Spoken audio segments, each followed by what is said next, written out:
Fancy नंबरचा पोलखोल ज्या पद्धतीने आम्ही केला तर त्याच अनुषंगाने आज निवेदन द्यायसाठी आम्ही मुख्य अधिकारी भोर साहेब यांना निवेदन द्यायसाठी आलो होतो।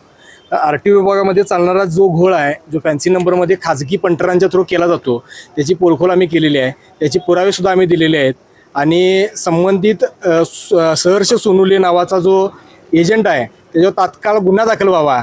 त्याचबरोबर त्याचं जे काय ड्रायव्हिंग स्कूलच्या नाव ज्या आधार घेऊन तो इथं एंट्री करतोय आणि त्याच्या अनुषंगाने ग्राहकांची फसवणूक करतोय, ते सुद्धा ड्रायव्हिंग स्कूल तात्काळ बंद करण्यात यावं, ते सस्पेंड त्याचं लायसन करण्यात यावं अशी सुद्धा मागणी आम्ही केली आणि तात्काळ त्याच्यावर भोर साहेब यांनी आम्हाला पत्र दिलेलं आहे।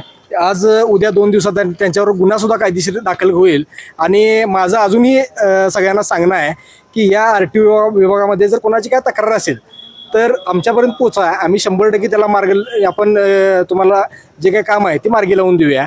त्याचबरोबर इथं चालणारा जो भ्रष्टाचार आहे तो सुद्धा आम्ही आता इथून पुढे जसं जसं आता हा एक फॅन्सी नंबर हा फक्त एक विषय झाला, असे आमच्याकडे बरेच विषय आता कानावे लागले। जसं आता व्हिडिओ प्रसिद्ध झाला त्यावेळेपासून तसंच येईल तसंच आम्ही परत या संदर्भात आम्ही परत निवेदन देऊ, त्या पाठपुरावा करू। आता याच्यावर अनेक विषय म्हणजे या खाजगी पंटरांच्या आडून जे काय राज्य शासनाचं तसेच परिवहन मंत्र्यांचं जे नाव खराब होणार होतं ते सुद्धा याला सुद्धा आता आळा बसणार आहे।